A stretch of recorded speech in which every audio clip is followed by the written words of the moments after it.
शांताकारं भुजंगशयनं पद्मनाभं सुरेशं विश्वाधारं गगनसदृशं मेघवर्णं शुभांगं लक्ष्मीकान्तं कमलनयनं योगिभिध्यानगम्यं वंदे विष्णुभवभयहरं सर्वलोकैकनाथं।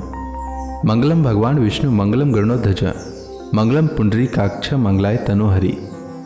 ओम नमो भगवते वासुदेवाय। आज का दिन आप सभी के लिए मंगलमय हो। आइए सुनते हैं वैशाख मास कथा का 13वां अध्याय।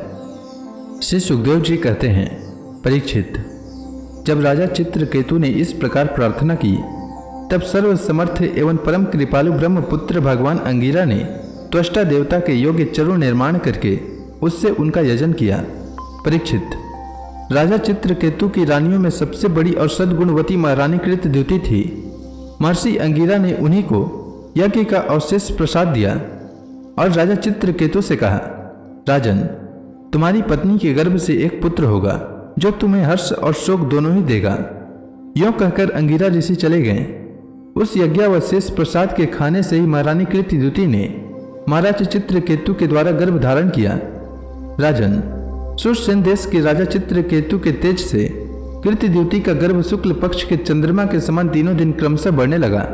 तदंतर समय आने पर महारानी कृतद्युति के गर्भ से एक सुंदर पुत्र का जन्म हुआ। उसके जन्म का समाचार पाकर सुरसेन देश की प्रजा बहुत ही आनंदित हुई। सम्राट चित्रकेतु के आनंद का तो कहना ही क्या था। वे स्नान करके पवित्र हुए, फिर उन्होंने वस्त्राभूषणों से सुसज्जित हो ब्राह्मणों से स्वस्ति वाचन कराकर और आशीर्वाद लेकर पुत्र का जात कर्म संस्कार करवाया। उन्होंने उन ब्राह्मणों को सोना चांदी वस्त्र आभूषण गांव घोड़े हाथी और 6 अर्बुद गायें दान दी। उदार शिरोमणि राजा चित्रकेतु ने पुत्र के धन यश और आयु की वृद्धि के लिए दूसरे लोगों को भी मुंह मांगी वस्तुएं दी, ठीक उसी प्रकार जैसे मेघ सभी जीवों का मनोरथ पूर्ण करता है। परीक्षित, जैसे यदि किसी कंगाल को बड़ी कठिनाई से कुछ धन मिल जाता है तो उसमें उसकी आसक्ति हो जाती है, वैसे ही बहुत कठिनाई से प्राप्त हुए उस पुत्र में राजर्षि चित्रकेतु का स्नेह बंधन दिनों दिन दृढ़ होने लगा। माता कृतद्युति को भी अपने पुत्र पर मोह के कारण बहुत ही स्नेह था, परंतु उनकी सौत रानियों के मन में पुत्र की कामना से और भी जलन होने लगी।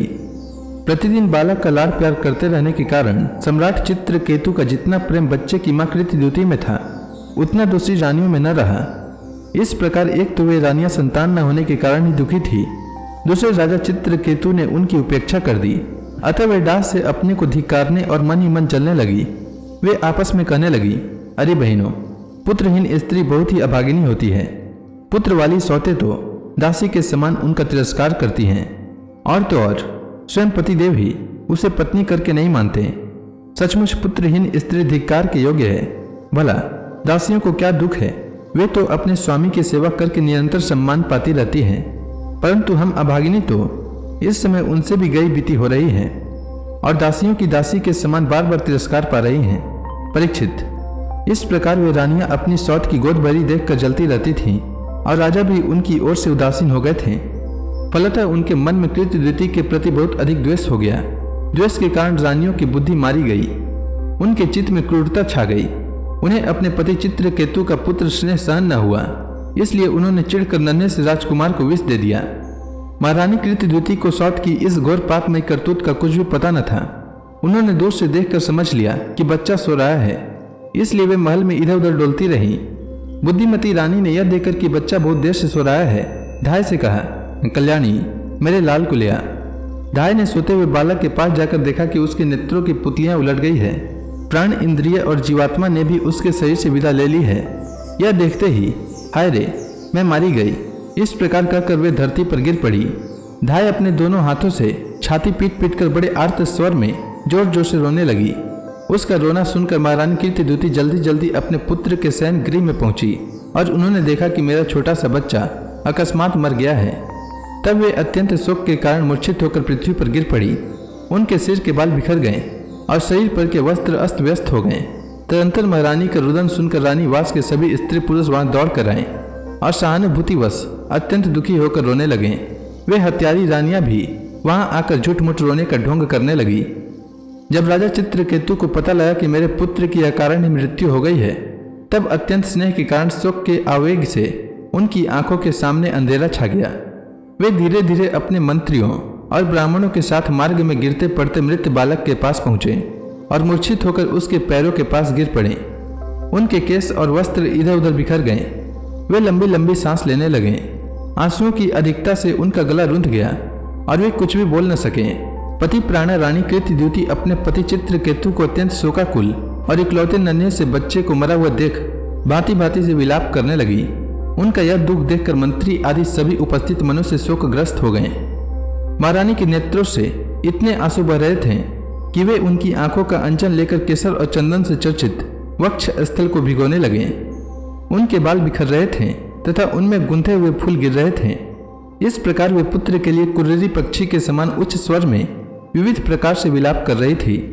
वे कहने लगी, अरे विधाता, सचमुच तू बड़ा मूर्ख है जो अपनी सृष्टि के प्रतिकूल चेष्टा करता है।